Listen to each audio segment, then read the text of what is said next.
जो लोग मेरे इस चैनल पर नए हैं या फिर मेरा ये वीडियो किसी और सोशल मीडिया प्लेटफॉर्म पर देख रहे हैं, वो मेरा YouTube channel political Tamasha with doctor Arshi को सब्सक्राइब करके वहां पे लगी बेल आइकॉन को जरूर दबा दें ताकि आपको हमारे आने वाले और रीसेंट हर वीडियो की अपडेट्स मिलती रहे। और दोस्तों, अगर आपको हमारा काम पसंद आता है, हमारे वीडियोस आपको इन्फॉर्मेटिव लगते हैं, तो आप अपने इस चैनल को सपोर्ट कर सकते हैं इसके पेट्रॉन बन करके। पेट्रॉन का लिंक इस वीडियो के डिस्क्रिप्शन में डाल दिया गया है, जिस पर क्लिक करके आप पेट्रॉन बन करके अपने इस चैनल को सपोर्ट कर सकते हैं।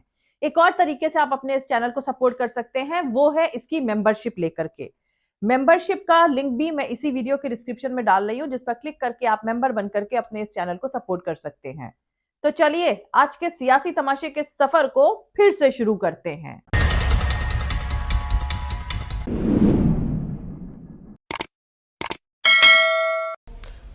कुछ बातें जब हम देखते हैं तो मन को पीड़ा भी होती है। दुर्भाग्य से हमारे देश में विपक्ष का एक धड़ा आज भी पुराने ढरे पर चल रहा है। वो आज भी खुद तो कुछ करेंगे नहीं और किसी को करने भी न देंगे, न काम करेंगे न करने देंगे। मौजूदा नए भारत में दंगाइयों, लिंचिंग करने वालों और नफरती गैंग चलाने वालों के साथ सरकार, पुलिस, सोसाइटी जमकर मिल रहा चंदा, बुलडोजर, कोर्ट, वकील सभी कुछ उनके पीछे सपोर्ट में है। इतने पर भी गरीब माइनॉरिटी कम्युनिटी वाले अपना रिक्शा, ठेला, कैब, ऑटो लेकर रोजगार ढूंढने के लिए निकल पड़ते हैं। मजदूर या मैकेनिक दाढ़ी टोपी के साथ बाजार चला जाता है। हिजाब में लड़कियां घर से पढ़ने के लिए निकल रही हैं। बुर्का पहनकर औरतें अकेले सफर कर लेती हैं, ये सोचे बिना कि घर के बाहर कौन है और क्या माहौल चल रहा है। आप इसके ऑपोजिट जरा सोचकर देखिए कि अगर त्रिशूल तलवारें लहराते इन फर्जी वीरों के पीछे सरकार ना रहे या सरकार पनाह देना बंद कर दे, पुलिस ईमानदारी से कार्रवाई करने की कसम खा ले, मुल्क की सोसाइटी इन नफरती नशेड़ियों को पनाह ना दे, लोग चंदा ना दे और एडमिनिस्ट्रेशन का बुलडोजर एक बार इन क्रिमिनल्स के घर की तरफ भी घूम जाए, तो सही जानिए उस दिन इनमें इतनी भी हिम्मत नहीं होगी कि ये किसी से ऊंची आवाज में भी बात कर ले। ये बिना डर के डरे हुए लोग हैं। ऐसे मिट्टी के शेर पालने का भी भला क्या ही फायदा, जो वक्त पड़ने पर चप्पलें छोड़कर भाग जाए। खैर, दूसरी तरफ मणिपुर में रोज वायलेंस हो रहा है। 3 महीने से ऊपर हो चुके हैं। कल भी वहां से आगजनी की खबरें आई हैं। 3 लोगों के मारे जाने की भी खबर है।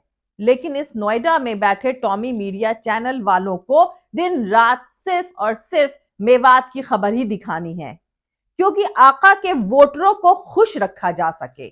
इसी को बोझिल मेजॉरिटेरियनिज्म कहते हैं, जो ज्यादा दिनों तक टिकने वाली चीज नहीं है। दोस्तों, महात्मा गांधी ने आज से तकरीबन 100 साल पहले एक वार्निंग दी थी कि अगर आज मेजॉरिटी कम्युनिटी यानी बहुसंख्यक दूसरों पर जुल्म करने के लिए एकजुट हो जाता है, तो कपट या झूठी रिलीजियनिज्म यानी धार्मिकता के दबाव में ये यूनिटी मतलब एकता एक दिन टूट जाएगी। दोस्तों, मौजूदा नए भारत के लिए ये एक सबक है। आज से तकरीबन 100 साल पहले हुए प्रिंस ऑफ वेल्स के दंगों ने बताया कि कम्युनल वायलेंस काफी हद तक सियासत की पैदावार होती है। ये पुराने और ना पाटे जा सकने वाले मजहबी डिफरेंसेस का नतीजा नहीं है। दोस्तों, 1921 के सियासी हालात ने हिंदुओं और मुसलमानों को दूसरी कम्युनिटी के खिलाफ मिलकर लड़ने को इंस्पायर किया था। लेकिन कांग्रेस खिलाफत गठबंधन के टूटने के कुछ साल बाद ही हिंदू और मुसलमान एक दूसरे के खिलाफ कहीं बड़ी हिंसक झड़पें करने लगे। उस पूरे इंसिडेंट से मौजूदा नए भारत को एक और सीख मिलती है। वो ये है कि मेजॉरिटेरियनिज्म यानी बहुसंख्यकवाद बड़ी शेकी, रेस्टलेस और बोझिल चीज है। ये कैसे बदल जाए इसका अंदाजा नहीं लगाया जा सकता है। शायद इसीलिए गांधी जी ने माइनॉरिटी के बहुत छोटे तबके को भी सहन करने पर जोर देने के साथ मेजॉरिटेरियनिज्म को दूर करने के लिए लंबी लड़ाई लड़ी थी। दोस्तों, आज से तकरीबन 100 साल पहले गुलाम भारत के बॉम्बे यानी अब के मुंबई में एक ऐसा ही दंगा हुआ था, जिसे भारतीय इतिहास के सबसे अलग तरह के दंगों में से एक माना जाता है। इस दंगे में हिंदू और मुसलमान एक दूसरे के खिलाफ लड़ने के बजाय एक साथ मिलकर लड़े थे।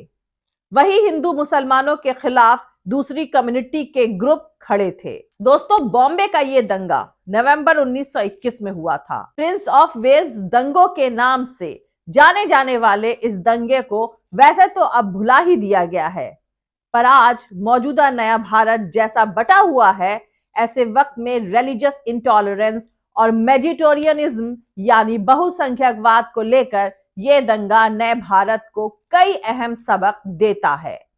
दोस्तों, वायलेंस यानी दंगों की उस वक्त की वारदातों में आजादी की लड़ाई के एक हीरो तबके होने वाले ब्रिटिश सम्राट और तुर्क सुल्तान कहीं ना कहीं शामिल थे। ब्रिटेन के प्रिंस ऑफ वेल्स यानी एडवर्ड एट्थ नवंबर 1921 में बहुत खराब वक्त पर भारत के अपने साम्राज्य के शाही दौरे पर आए थे। मुल्क में उन दिनों महात्मा गांधी का नॉन कोऑपरेशन मूवमेंट यानी असहयोग आंदोलन अपने पीक पर था। ब्रिटेन की कॉलोनियल हुकूमत के लिए ये नॉन कोऑपरेशन आंदोलन 1857 के विद्रोह के बाद सबसे बड़ा खतरा था। हिंदू मुस्लिम एकता की वकालत करते हुए महात्मा गांधी भारत के मुसलमानों की अगुवाई में लड़े जा रहे खिलाफत आंदोलन में शामिल हो गए थे। इस आंदोलन के सपोर्टर्स को फिक्र थी कि फर्स्ट वर्ल्ड वॉर में ऑटोमन एम्पायर के हार जाने के बाद ब्रिटेन वहां के सुल्तान को उनके पद से हटा देगा। असल में ये लोग सुल्तान को इस्लाम का वैलिड खलीफा मानते थे। कम्युनल यूनिटी के उस अनूठे दौर में हिंदुओं और मुसलमानों की एकता हो गई थी और उस एकता ने मुल्क की बाकी माइनॉरिटी कम्युनिटीज जैसे ईसाई, सिख, पारसी और यहूदी के मन में मेजॉरिटी कम्युनिटीज के वर्चस्व को लेकर खौफ पैदा कर दिया था।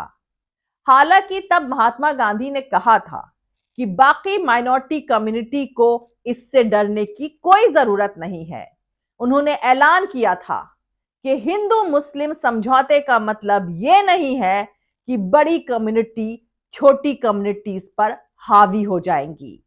दूसरी तरफ प्रिंस ऑफ वेल्स ने बिना ज्यादा सोचे उम्मीद जताई थी कि उनके इस दौरे से लोगों में वफादारी के सेंटिमेंट्स बढ़ेंगे और महात्मा गांधी का आंदोलन बेअसर हो जाएगा। इसके जवाब में कांग्रेस ने ब्रिटेन के इकोनॉमिक इंपीरियलिज्म की निशानी बन चुके विदेशी कपड़ों की होली जलाकर और हड़ताल करके बॉम्बे में प्रिंस का स्वागत करने का फैसला किया था।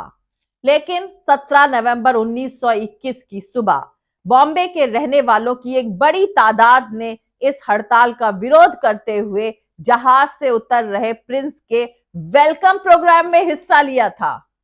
इन वेल विशर्स में कई पारसी, यहूदी और एंग्लो इंडियन शामिल थे। नॉन वायलेंस यानी अहिंसक बने रहने के गांधी के इंस्ट्रक्शंस के बावजूद कांग्रेस पार्टी और खिलाफत आंदोलन के कार्यकर्ताओं ने गुस्से में बेहद एग्रेसिव रिएक्शन दिया था। पारसी स्कूली स्टूडेंट्स ने प्रिंस ऑफ वेल्स के वेलकम में गरबा किया था, लेकिन कुछ दिन बाद ही बॉम्बे की सड़कों पर जबरदस्त वायलेंस देखने को मिला था। दंगा करने वालों ने सोडा बोतल की गोलियों का इस्तेमाल हथियार के तौर पर किया था। उन्होंने पारसियों की शराब की दुकानों को निशाना बनाते हुए उन पर पथराव किए और दुकानें जलाने की धमकी दी थी।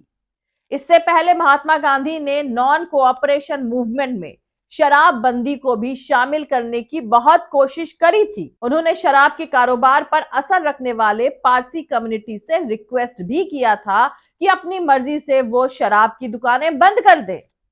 दंगों ने बॉम्बे को हिला कर रख दिया था। हिंदू और मुस्लिम कम्युनिटी के लोगों ने पारसियों के इकोनॉमिक डोमिनेशन और राष्ट्रवादी सियासत के उनके मुखालिफत के चलते उनकी शराब की दुकानों को जमकर निशाना बनाया था। उन्होंने शराब की दुकान वाले पारसियों की एक बिल्डिंग को जलाने की धमकी दी और उन्हें तब बख्शा जब दुकानदार ने शराब के स्टॉक को पास के एक नाले में बहा दिया। हालांकि पारसी और एंग्लो इंडियन लोग भी सिर्फ विक्टिम नहीं थे, उनमें से कई लाठी और बंदूक लेकर दंगों में शामिल हो गए थे। उन्होंने खादी कपड़े पहने हुए लोगों पर हमले करे और गांधी टोपी मुर्दाबाद के नारे लगाए थे। इन वायलेंट वारदातों पर गांधी ने तेजी से रिएक्शन दिया और डिफरेंट कम्युनिटीज के नेताओं को अमन कायम करने के लिए एक साथ लेकर आए। दोस्तों, इन दंगों के खिलाफ 19 नवंबर को उन्होंने अपना सबसे पहला अनशन शुरू किया था। उन्होंने ऐलान किया कि ये दंगे जब तक बंद नहीं हो जाते तब तक वो कुछ नहीं खाएंगे, कुछ नहीं पिएंगे, और उनकी इस रणनीति ने अपना असर भी दिखाया। 22 नवंबर तक उनके आसपास अलग अलग कम्युनिटीज के लोग उनसे व्रत यानी फास्टिंग तोड़ने की रिक्वेस्ट कर रहे थे, लेकिन प्रिंस ऑफ वेल्स के इस दंगों ने गांधी को अंदर तक झकझोर करके रख दिया था। उन्होंने कड़े मन से माना कि इन दंगों ने मेजॉरिटी कम्युनिटी के लोगों को हिंसक बनाया। उनके हिंसक वर्चस्व को लेकर छोटी माइनॉरिटी ग्रुप्स में डर की फीलिंग को सही भी ठहराया। इसीलिए जैसे ही बॉम्बे इस वायलेंस से उभरा, गांधी ने उन माइनॉरिटीज का भरोसा जीतने के लिए तेजी से काम करना शुरू किया। उन्होंने कांग्रेस और खिलाफत के कार्यकर्ताओं को माइनॉरिटीज के हक पर जोर देने का इंस्ट्रक्शन दिया और नुकसान को भरने के काम में जुट गए। महात्मा गांधी ने ऐलान किया कि मेजॉरिटी कम्युनिटीज पर माइनॉरिटी कम्युनिटीज के इंटरेस्ट को महफूज रखने की जिम्मेदारी है। उन्होंने बैठकों और कांग्रेस के पब्लिकेशन में माइनॉरिटीज रिप्रेजेंटेटिव्स को अहम सियासी मौके दिए। सबसे अहम बात यह हुई कि महात्मा गांधी ने हिंदू मुसलमान एकता के नारे को हिंदू मुस्लिम सिख पारसी ईसाई यहूदी एकता में बदल दिया। हालांकि ये एक बोझिल नारा था, लेकिन इसका असर हुआ। इसने छोटे माइनॉरिटी तबकों को यह समझाने में मदद दी कि आजाद भारत में उन्हें भी जगह मिलेगी। इन दंगों में कम से कम 58 लोग मारे गए थे और बॉम्बे की 6 शराब की दुकानों में से एक पर हमला हुआ था। प्रिंस ऑफ वेल्स के लिए ये दंगे उनके दौरे की अनलकी शुरुआत थी। भारत में कई जगह उनका स्वागत हमलों या हत्या करने की धमकियों के साथ हुआ, लेकिन गांधी की फर्म डिप्लोमेसी के चलते ही इन दंगों को अब भुला दिया गया है।